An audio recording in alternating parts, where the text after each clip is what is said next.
Hello friends, welcome back to my YouTube channel Knowledge Gainer. आप सभी का मेरे चैनल पर स्वागत है। आशा करता हूँ आप सभी स्वस्थ हैं और एग्जाम के लिए अच्छी तरह से प्रिपेयर कर रहे हैं।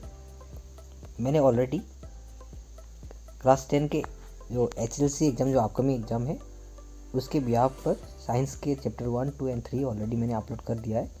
अगर आप लोग ने अभी तक नहीं देखा है वीडियो तो प्लीज़ डिस्क्रिप्शन में इसका लिंक रहेगा, इसका PDF भी आपको फ्री ऑफ कॉस्ट मिल जाएगा। तो आज हम लोग डिस्कस करेंगे चैप्टर 4 यानी कि कार्बन एंड इट्स कंपाउंड। तो इसके बिहाफ पर हम लोग जितने भी इम्पोर्टेंट क्वेश्चंस हैं वो सारे डिस्कस करेंगे, जो कि 100% कॉमन रहेगा, क्योंकि ये ऑलरेडी प्रीवियस ईयर एग्जाम में आ चुके हैं। जो कि हम लोग जो रिपीटेड क्वेश्चंस हैं उनको ज़्यादा डिस्कस करेंगे, फोकस में हम देखेंगे, और साथ साथ हम लोग कुछ इंपॉर्टेंट क्वेश्चंस एंड नोट्स आज डिस्कस करेंगे। So please don't miss out the video. और अगर वीडियो पसंद आए तो प्लीज़ वीडियो को लाइक शेयर करें, और अगर आप लोग मेरे चैनल में नए हैं तो प्लीज़ चैनल को सब्सक्राइब कर दें। तो आइए आगे बढ़ते हैं आज के सेशन की ओर। आइए देखते हैं क्वेश्चन नंबर 1। क्वेश्चन नंबर 1 में है आपका what do you mean by cation और केटायन बॉन्ड। आपके ऑप्शंस हैं A positively charged ion, B orbit, C negatively charge ion, या डी कोवैलेंसी। तो अगर आप लोग इस क्वेश्चन का आंसर जानते हैं तो आप लोग प्लीज़ कमेंट सेक्शन में ज़रूर बताएं। ये काफ़ी इंपॉर्टेंट क्वेश्चन है। तो इस क्वेश्चन का करेक्ट आंसर होगा आपका ऑप्शन ए यानी कि पॉजिटिवली चार्ज्ड आयन। याद रखिएगा, और जो एनायन है वो नेगेटिवली चार्ज्ड आयन होते हैं, तो इस चीज़ को आप लोग ध्यान रखिएगा। क्वेश्चन नंबर 2 में है while cooking if the bottom of the vessel is getting blackened on the outside it means that. आपके ऑप्शन इस प्रकार हैं A the food is not cook properly, B the fuel is very wet, C the fuel is not burning completely, या D none of the above. तो अगर आप लोग इस क्वेश्चन का आंसर जानते हैं तो आप लोग प्लीज़ कमेंट सेक्शन में ज़रूर बताएं। तो इस क्वेश्चन का करेक्ट आंसर होगा आपका ऑप्शन सी यानी कि the fuel is not burning completely. Question number 3 में है आपका a major component of biogas is dash. आपके ऑप्शंस हैं A methane, B propane, C hydrogen, या डी ब्यूटेन। तो इस क्वेश्चन का करेक्ट आंसर होगा आपका ऑप्शन ए यानी कि मीथेन। याद रखिएगा, जो बायोगैस होते हैं उसमें जो मेजर कंपोनेंट यूज होता है वो है मीथेन, जो कि काफ़ी इंपॉर्टेंट और रिपीटेड क्वेश्चन है ये। तो आप लोग प्लीज़ इसको स्टार मार्क देकर रखें। क्वेश्चन नंबर 4 में है आपका diamond and graphites are called dash. आपके ऑप्शंस हैं A allotropes, B metals, C homologous, या डी आइसोमर्स। तो इस क्वेश्चन का करेक्ट आंसर होगा आपका ऑप्शन ए यानी कि एलोट्रॉप्स। याद रखिएगा। क्वेश्चन नंबर 5 में है आपका the melting point of chloroform is. आपके ऑप्शंस हैं ए 196 केल्विन, बी 201 केल्विन, सी 209 केल्विन, या डी 311 केल्विन। जैसे कि आप लोग जानते होंगे जो क्लोरोफॉर्म है उसका जो केमिकल जो फॉर्मूला है वो है CHCl3, जो कि एक कलरलेस लिक्विड है जो काफ़ी हार्मफुल रहता है, जिससे कि किडनी, स्किन एंड आइज में हार्मफुल इफेक्ट कर सकता है अगर इसका हम लोग यूज़ करते हैं तो इस क्वेश्चन का करेक्ट आंसर होगा आपका ऑप्शन सी यानी कि 209 केल्विन। याद रखिएगा। क्वेश्चन नंबर 6 में है आपका a large number of carbon compounds are form due the property of. आपके ऑप्शन हैं A hydration, B catenation, C oxidation, या डी हेलोजिनेशन। तो इस क्वेश्चन का करेक्ट आंसर होगा आपका ऑप्शन बी यानी कि कैटिनेशन। याद रखिएगा। क्वेश्चन नंबर 7 में है आपका which form of carbon bonds in oxygen to give carbon dioxide.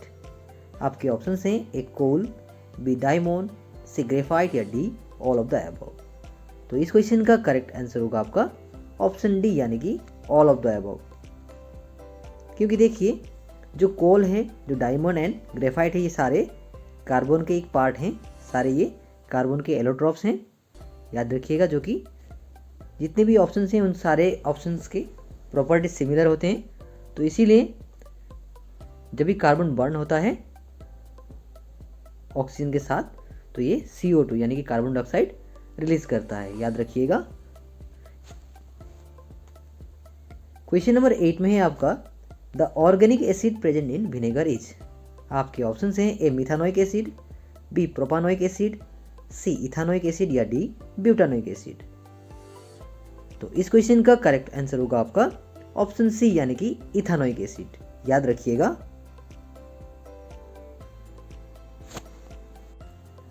Question number 9 में है आपका the substance added to denature alcohol is. आपके ऑप्शन हैं A ester, B methanol, C propanol या D none of the above, जो कि काफी important question है। तो इस क्वेश्चन का करेक्ट आंसर होगा आपका ऑप्शन बी यानी कि मिथानॉल, याद रखिएगा। क्वेश्चन नंबर 10 में है आपका आइसोमेरिज्म इज शोन बाय। आपके ऑप्शन हैं ए C2H4, बी C4H10, सी C3H8 या डी C2H6। तो इस क्वेश्चन का करेक्ट आंसर होगा आपका ऑप्शन बी यानी कि C4H10, याद रखिएगा। यानी कि इसका रीज़न ये होगा कि जो भी कंपाउंड है, जो भी कार्बन में 4 एटम्स होंगे वो आइसोमेरिज्म शो करता है, और बाकी जितने भी आप ऑप्शन देख रहे होंगे सब में कार्बन, यहाँ पे 2 कार्बन्स हैं, यहाँ पे 3 हैं, यहाँ पे 2 हैं, यानी कि इसलिए ये आइसोमेरिज्म शो नहीं कर सकता है। दैट मीन्स इस क्वेश्चन का जो करेक्ट ऑप्शन होगा वो ऑप्शन बी यानी कि C4H10 होगा, याद रखिएगा। क्वेश्चन नंबर 11 में है आपका the diamond has the dash conductor of electricity. आपके ऑप्शन हैं A good, B poor, C very good या D none of the above. तो इस क्वेश्चन का करेक्ट आंसर होगा आपका ऑप्शन ए यानी कि गुड, याद रखिएगा। क्वेश्चन नंबर 12 में है आपका the atomic number of carbon is. आपके ऑप्शन हैं ए 6, बी 8, सी 7 या डी 12। तो इस क्वेश्चन का करेक्ट आंसर होगा आपका ऑप्शन ए यानी कि 6, याद रखिएगा। और जितने भी बाकी ऑप्शन हैं यानी कि बी, अब जिसका एटॉमिक नंबर 8 होता है वो है आपका ऑक्सीजन, आप लोग जानते होंगे। उसके बाद जो 7 है उसको बोलते हैं हम लोग नाइट्रोजन, और देन जो 12 है वो आपका मैग्नीशियम है, याद रखिएगा। ऐसे क्वेश्चन भी एग्जाम में आने के हाई चांसेस हैं, आप लोग प्लीज़ पीरियडिक टेबल देख कर जाएं। क्वेश्चन नंबर 13 में है आपका butanone is a 4 carbon compound with the functional group dash. आपके ऑप्शन हैं A alcohol, B aldehyde, C ketone या डी कार्बोक्सिलिक एसिड। तो इस क्वेश्चन का करेक्ट आंसर होगा आपका ऑप्शन सी यानी कि कीटोन, याद रखिएगा। और ये जो कीटोन है आप लोग जानते होंगे, कीटोन एक फंक्शनल ग्रुप होता है। और ये जो ब्यूटानॉन है इसका जो सफिक्स है यानी कि 1, और जो ब्यूटेन है, ब्यूटेन के साथ 1 प्लस होकर ये ब्यूटानॉन बना है, याद रखिएगा। ये उसका सफिक्स होता है। आई होप आप लोग को याद रहेगा। क्वेश्चन नंबर 14 में है आपका the melting points and boiling points of compounds respectively with increasing molecular mass in an isotropic series. आपके ऑप्शन हैं A increase, B decrease, C remain same या D none of the above. तो इसका answer आप लोग करें, ये question मैं आप लोग के लिए छोड़ दे रहा हूँ। इसका आंसर आप लोग प्लीज़ कमेंट सेक्शन में जरूर बताएं। तो आगे बढ़ते हैं अगले क्वेश्चन की ओर। क्वेश्चन नंबर 15 में है आपका which of the following is the molecular formula for ethane. आपके ऑप्शन हैं ए CH4, बी C2H6, सी C3H8 या डी C4H10। तो इस क्वेश्चन का करेक्ट आंसर होगा आपका ऑप्शन बी यानी कि C2H6, याद रखिएगा। क्वेश्चन नंबर 16 में है आपका which of the following is an unsaturated spherical carbon compound. आपके ऑप्शन हैं ए बेंजीन, बी साइक्लोहेक्सेन, सी साइक्लोपेंटेन या D none of the above. इस क्वेश्चन का करेक्ट आंसर होगा ऑप्शन ए यानी कि बेंजीन, याद रखिएगा। आगे बढ़ते हैं क्वेश्चन नंबर 17 की ओर। क्वेश्चन नंबर 17 में है आपका which of the following is called the glacial acetic acid.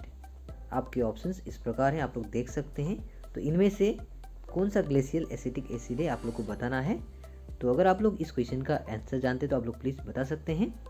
तो इस क्वेश्चन का करेक्ट आंसर होगा आपका ऑप्शन बी, यानी कि CH3COOH, जिसे एसिटिक एसिड भी कहा जाता है, याद रखिएगा, जो कि 99% प्योर एसिड होता है, जिसको ग्लेशियल एसिटिक एसिड कहा जाता है। क्वेश्चन नंबर 18 में है आपका the gas produced by the reaction of sodium metal with ethanol is. आपके ऑप्शंस हैं ए H2, बी CO2, सी Cl2 या डी O2। तो इस क्वेश्चन का करेक्ट आंसर होगा आपका ऑप्शन ए, यानी कि H2, दैट मीन्स हाइड्रोजन, याद रखिएगा। क्वेश्चन नंबर 19 में है आपका name the main constituent of CNG। आपके ऑप्शंस हैं ए इथेन, बी ऑक्सीजन, सी मीथेन या D none of the above. इस क्वेश्चन का करेक्ट आंसर होगा आपका ऑप्शन सी, यानी कि मीथेन, याद रखिएगा। आगे बढ़ते इस सेशन की अंतिम क्वेश्चन की ओर, यानी कि question number 20। Name the alkene containing 6 carbon atom. Options हैं ए ब्यूटेन, बी हेक्सेन, सी मीथेन या डी पेंटेन। तो इस क्वेश्चन का करेक्ट आंसर होगा आपका ऑप्शन बी, यानी कि हेक्सेन, क्योंकि यहाँ पे 6 कहा गया है, तो 6 का मतलब होता है हेक्सेन, और ये जो पेंटेन है इसका मतलब है 5, आप लोग जानते होंगे। तो ये तो था आपका टॉप 20 क्वेश्चंस, जो कि एग्जाम के पर्सपेक्टिव से काफ़ी इंपॉर्टेंट क्वेश्चंस हैं। तो आई होप आप लोग ये सारे क्वेश्चंस अच्छी तरह से देखेंगे और एग्जाम के लिए प्रिपेयर करेंगे। तो आइए आगे बढ़ते हैं हमारे कुछ इंपॉर्टेंट नोट्स और क्वेश्चंस की ओर। अब देखिए, जो इंपॉर्टेंट टॉपिक्स हम यहाँ से डिस्कस करेंगे, जैसे कि होमोलोगस सीरीज जो है एल्किन्स के, वो काफ़ी इंपॉर्टेंट है, और इसके मोलिकुलर फॉर्मूला भी हम लोग देखेंगे। जैसे कि मीथेन आप लोग जानते होंगे, CH4, यानी कि 1 कार्बन और 4 हाइड्रोजन, इसे कहते हैं हम लोग मीथेन, याद रखिएगा। उसी प्रकार जैसे कि आप लोग देख सकते होंगे यहाँ पे पिक्चर में, इथेन, यानी कि 2 कार्बन और 6 हाइड्रोजन, तो इसको कहते हैं इथेन। देन आपका प्रोपेन, यानी कि 3 कार्बन एंड 8 हाइड्रोजन। देन आपका ब्यूटेन, जो कि 4 कार्बन एंड 10 हाइड्रोजन। देन आपका पेंटेन, यानी कि 5 कार्बन एंड 12 हाइड्रोजन। हेक्सेन, जो कि आप लोग जानते होंगे, 6 कार्बन के एटम्स और 14 हाइड्रोजन के एटम, जिसे कहते हैं हेक्सेन। तो ये जो है आपके जो सीरीज, होमोलोगस सीरीज, वो इस प्रकार से ऑर्डर में इंक्रीज हो रहे हैं, जो कि एग्जाम के पर्सपेक्टिव से ये जो होमोलोगस सीरीज है ये काफ़ी इंपॉर्टेंट है। इससे बहुत सारे क्वेश्चन बन सकते हैं। कभी कभी एग्जाम में इनके मॉलिक्यूलर फॉर्मूला भी लिखने आते हैं, तो आप लोग प्लीज़ ये सारी चीज़ स्टडी करें। उसके बाद जो अगला पॉइंट है वो है कैरेक्टरिस्टिक्स फीचर ऑफ कार्बन। जैसे कि आप जानते होंगे, कार्बन के 2 इंपॉर्टेंट प्रॉपर्टीज होते हैं। एक तो हो गया आपका कैटिनेशन, जो कि है the unique property of a carbon atom to form bonds with other atoms of carbon, giving rise to a large number of molecules in the forms of chains which is called catenation. ये काफ़ी important एक point है। उसके बाद जो अगला point है वो है टेट्रावैलेंसी, जो कि है आपका carbon is tetravalent in nature as it valency is 4। It can thus form bonds with either 4 other atoms of carbon or atoms of other monovalent elements like hydrogen, oxygen, nitrogen, sulphur और chlorine etcetera. यानी कि जो carbon होते हैं, carbon का जो valency होता है वो 4 होता है, इसीलिए कार्बन क्या कर सकते हैं, 4 बॉन्ड्स मतलब क्रिएट कर सकते हैं, वो चाहे मोनोवैलेंट से हो या चाहे टेट्रावैलेंट से हो। अब देखिए मोनोवैलेंट क्या होते हैं, ये भी आप लोग देख लें। Monovalents atoms are those atoms which shows a valency of 1, for example sodium, chlorine, potassium. यानी कि जो एटम्स के वैलेंसी 1 होते हैं उसे मोनोवैलेंट कहते हैं, ये भी याद रखिएगा आप लोग। उसके बाद अगला पॉइंट है फिजिकल प्रॉपर्टीज ऑफ इथानॉल। ये भी आप लोग देख कर जाएँ। आप लोग प्लीज़ ये जो फिजिकल प्रॉपर्टीज हैं जितने भी कोई बुक में, वो सारे देख कर जाएँ, नॉट ओनली इथानॉल। तो इथानॉल का फिजिकल प्रॉपर्टी इस प्रकार है, जैसे कि 1 number, a colourless liquid at room temperature. 2 inflammable and burns with a blue flame. 3 miscible with water in all proportion. 4 neutral towards litmus. 5 melting point is 156 kelvin and boiling point is 351 kelvin. ये काफ़ी important points हैं, आप लोग please याद कर कर जाएं। उसके बाद अगला पॉइंट है use of ethanol. 1 number, in alcoholic beverages. 2, as a solvent for paints, perfumes etcetera. 3, use in medicine such as tincture, iodine, cough syrup and many tonics. उसके बाद 4 है आपका used as antiseptic to sterilize wounds and syringe in hospitals. उसके बाद 5th number point में आपका used as manufacture of ether, chloroform and acetic acid etcetera. याद रखिएगा, ये भी काफ़ी इंपॉर्टेंट पॉइंट है। तो यूजेस ऑफ इथानॉल और बाकी जितने भी मतलब कि एलिमेंट्स हैं उनके यूजेस देखकर जाएं। और उसके बाद अगला इंपॉर्टेंट जो क्वेश्चन है वो इस तरह क्वेश्चन आ सकता है आप लोग को कि draw the structure of the following compounds. So ethanoic acid, bromopentane, butanone, hexanol. ये सारे क्वेश्चंस काफ़ी रिपीटेड है, इंपॉर्टेंट हैं, तो ये आप देखकर जाएं किस तरह से आप लोग को स्ट्रक्चर ड्रॉ करना है। तो ये तो था आपका important questions, important notes. I hope आप लोग को अच्छा लगा होगा वीडियो। अगर वीडियो पसंद आया हो तो प्लीज़ वीडियो को लाइक शेयर करें, और अगर आप लोग मेरे चैनल में नए हैं तो प्लीज़ चैनल को सब्सक्राइब कर दें। तो आज के लिए इतना ही, मिलते हैं अगले वीडियो में। तब तक के लिए पढ़ते रहिए, सीखते रहिए। So once again thank you so much and all the best for your upcoming exams.